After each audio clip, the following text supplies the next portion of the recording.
Hello friend, আমি মুনমুন হোসেন আর আপনারা দেখছেন আপনাদের প্রিয় চ্যানেল গ্রাফটিং গার্ডেন। দেশ এবং দেশের বাইরে যে যেখান থেকে আজকের এই ভিডিও দেখছেন সবাইকে অনেক অনেক শুভেচ্ছা এবং অভিনন্দন। ফ্রেন্ড, আজকের ভিডিওতে আমি আপনার সাথে শেয়ার করব কিভাবে আপনারা নিজেরাই বাড়িতে রুটস গ্রাফটিংয়ের মাধ্যমে খুব সহজে আপনাদের বাড়ির আম গাছের ডাল থেকে আম গাছ তৈরি করবেন। ফ্রেন্ড, রুটস গ্রাফটিং বলতে শিকড় দ্বারা গ্রাফটিং। তাহলে বুঝতেই পাচ্ছেন কতটা ইন্টারেস্টিং একটা ভিডিও এখন আমি আপনাদের সাথে শেয়ার করতে যাচ্ছি। So never waste the time, let's go started the video. Friend, আজকের এই কলমটি করার জন্য আমাদের প্রয়োজন হবে এই ধরনের একটা ধারালো ছুরি, প্রয়োজন হবে ডাল কাটার জন্য সিকেসার, কলমটি বাঁধার জন্য গ্রাফটিং টেপ। আপনাদের বাড়িতে যে পলিথিনগুলো আছে লক্ষ্য করলে দেখতে পাবেন যেগুলো টানলে এই ধরনের বড় হয়, সেগুলো আপনারা গ্রাফটিং টেপ হিসেবে ব্যবহার করতে পারবেন। তারপর প্রয়োজন হবে শিকড়ের জন্য এই ধরনের চারা আম গাছ, গাছটি লাগানোর জন্য এই ধরনের মাটি ভর্তি একটা পলিথিন, আর প্রয়োজন হবে কলমটি করার জন্য এই ধরনের সুস্থ সবল আম গাছের ডাল। আপনারা দেখতে পাচ্ছেন যে ডালটি কিন্তু খুব সুন্দর, সুস্থ সবল এবং অল্প বয়সী, অর্থাৎ এই ডালটার বয়স সর্বোচ্চ 4 থেকে 5 মাস। তা আপনারাও এই কলম করার ক্ষেত্রে এই ধরনের অল্প বয়সী ডাল আপনারা নির্বাচন করবেন। এবং কি একটু লক্ষ্য করলে দেখতে পাবেন যে এই যে ডালটিতে কিন্তু এখনো একটা সবুজ আভা আছে, তার মানে এই কলমটি করার জন্য এইটা একদম আদর্শ ডাল। আপনারা আম গাছের ডাল নির্বাচন করার ক্ষেত্রে আর একটা বিশেষ দিক লক্ষ্য রাখবেন, সেটা হচ্ছে আম গাছের ডালে যেন এই ধরনের গিরা থাকে, অর্থাৎ এই পয়েন্ট থেকে কিন্তু আমাদের কুশি বের হবে। এই যে এই ধরনের পয়েন্ট কিন্তু অবশ্যই থাকতে হবে, কেননা এর থেকে কিন্তু আমাদের কুশিগুলা বের হবে। আপনারা দেখতে পাচ্ছেন যে এখানে অনেক কয়টা কুশি বের হওয়ার পয়েন্ট আছে। তো ফ্রেন্ড, এখন আমরা একটা নির্দিষ্ট পরিমাণ রেখে বাকি অংশটা আমরা কেটে ফেলবো।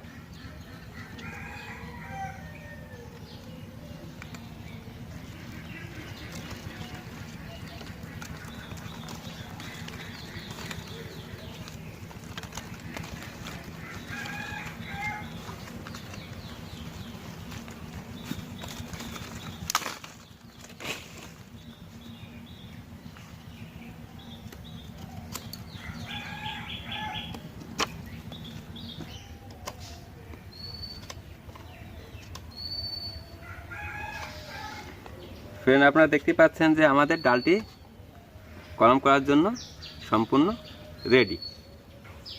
আপনারা ঠিক এইভাবে সুন্দরভাবে উভয় পাশ মসৃণ করে এইভাবে সুন্দর করে কাটার চেষ্টা করবেন যেন কোনো রকমে অসমান বা অমসৃণ না হয়। এখন আমরা আমাদের এই চারা গাছগুলা প্রয়োজন মতো রেখে বাকি অংশ কেটে বাদ দিয়ে দেব।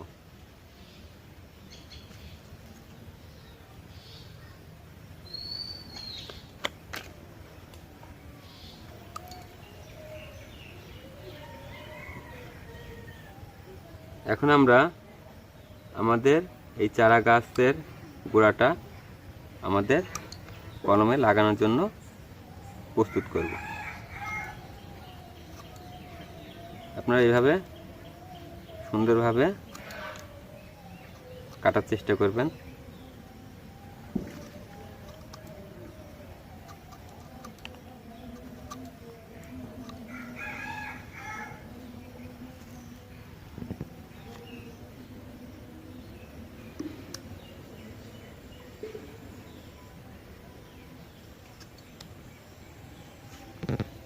আপনারা দেখতে পাচ্ছেন যে আমাদের চারা গাছ দুটোই কিন্তু রেডি।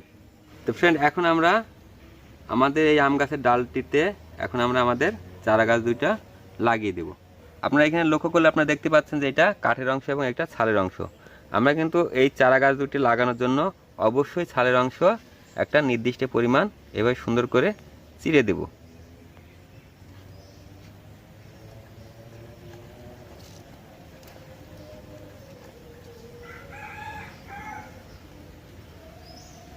আপনারা এইভাবে সুন্দর করে চিরার চেষ্টা করবেন, যাতে এই যে দেখতে পাচ্ছেন যে এখানে যে ক্যাম্বিয়াম লেয়ারটা আছে সেটা যেন ঠিক থাকে, যাতে করে এই ডালটি বেঁচে থাকার জন্য সে আমাদের এই চারা গাছ থেকে রস সংগ্রহ করতে পারে।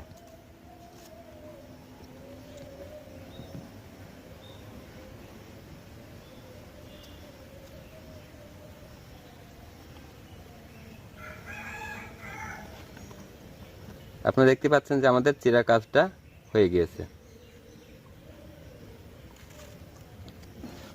তো ফ্রেন্ড, এখন আমরা আমাদের এই চারা আম গাছের শিকড়গুলা এখন আমরা আমাদের ডালের সাথে লাগিয়ে দেব।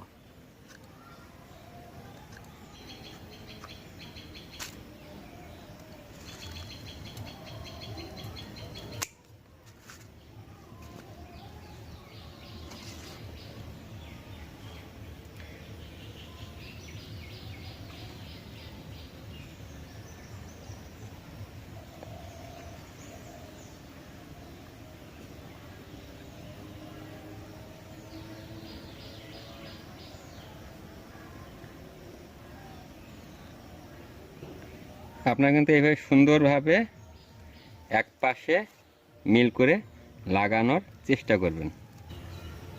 এখন আমরা এটাকে গ্রাফটিং টেপ দিয়ে খুব সুন্দরভাবে জড়িয়ে বেঁধে দেব। আপনারা ঠিক এইভাবে গ্রাফটিং টেপ দিয়ে খুব সুন্দরভাবে জড়িয়ে বেঁধে দেবেন।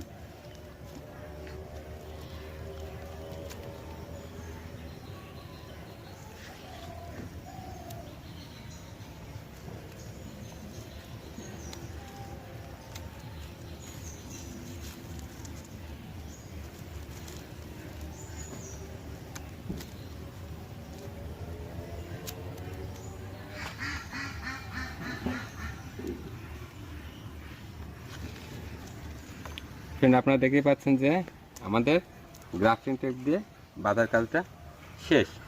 আপনারাও চেষ্টা করবেন এইভাবে সুন্দরভাবে গ্রাফটিং টেপ দিয়ে বেঁধে দেওয়ার জন্য। তো ফ্রেন্ড, এখন আমরা এই যে আমাদের দুই মাথায় যে কাটা জায়গা আছে, এখানে আমরা ন্যাচারাল ফাঙ্গিসাইড হিসাবে আমরা কিছুটা অ্যালোভেরা জেল লাগিয়ে দেব। তো আপনাদের বাড়িতে যদি এই ধরনের অ্যালোভেরা গাছ থাকে আপনারা অবশ্যই লাগাবেন, অথবা যদি নেল পালিশ থাকে তাহলে নেল পালিশও লাগিয়ে দিতে পারেন। সেক্ষেত্রে এখানে ছত্রাকের আক্রমণ হওয়ার সম্ভাবনাটা থাকবে না।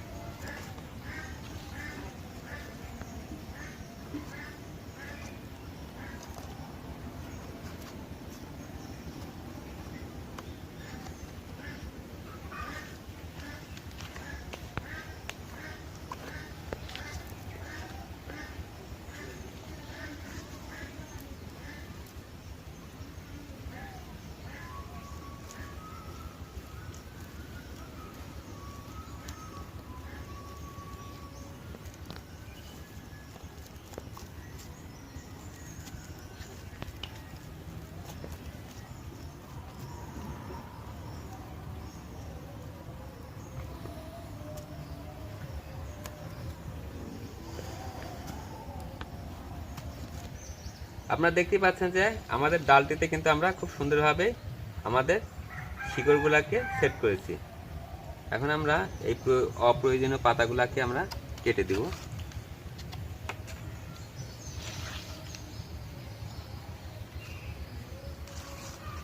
আপনারা ঠিক এইভাবে সুন্দরভাবে শিকড়গুলা সেট করার চেষ্টা করবেন, তাহলে আপনাদের কলমটি অবশ্যই শতভাগ সফল হবে।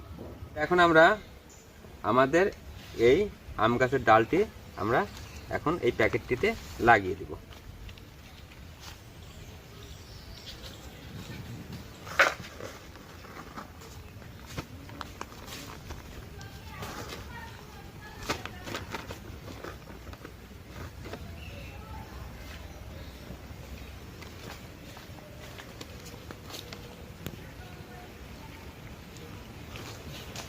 আপনারা এইভাবে খুব সুন্দর করে আম গাছের ডালটিকে লাগিয়ে দেবেন।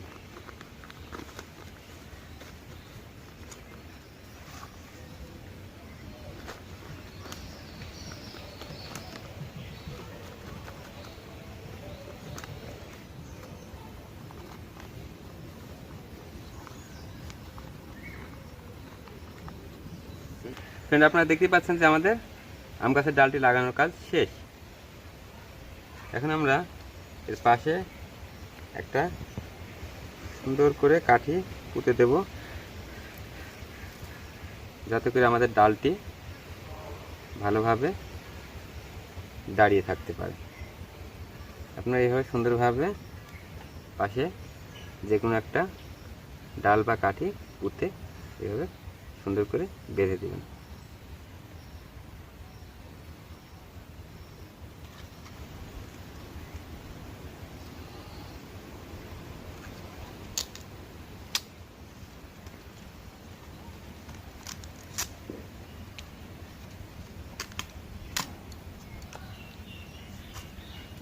আমরা এটাকে একটা পলিথিন দিয়ে সুন্দরভাবে ঢেকে দেব।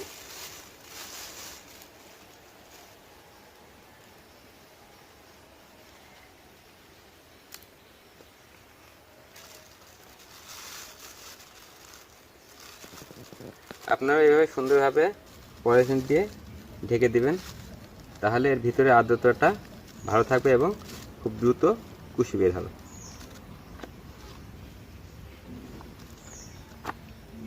এখন আমরা এটাতে পানি দেব। আপনারা অবশ্যই পানি দিবেন এবং কি লক্ষ্য রাখবেন যখনই পানির প্রয়োজন হবে অবশ্যই পানি দিবেন। তো ফ্রেন্ড, এখন আমরা এটাকে হালকা ছায়াযুক্ত স্থানে 20 থেকে 25 দিন রাখব। 20 থেকে 25 দিন পর আমাদের কর্মটি যদি সফল হয় তাহলে আমরা এখান থেকে কুশি দেখতে পাবো। তো ফ্রেন্ড, আমাদের সে পর্যন্ত অপেক্ষা করতে হবে। তো আপনারা সে পর্যন্ত ভালো থাকুন, সুস্থ থাকুন। ধন্যবাদ। ফ্রেন্ড, আজ 20 দিন পর আমি আবার এসেছি আপনাদের সাথে আমাদের রুটস গ্রাফটিংয়ের ফলাফল শেয়ার করার জন্য। তো ফ্রেন্ড, এখনই আমরা দেখতে পাবো যে আমাদের এই রুটস গ্রাফটিং করার মাধ্যমে আমরা কতটুকু সফল হতে পেরেছি। তাহলে চলুন দেখি।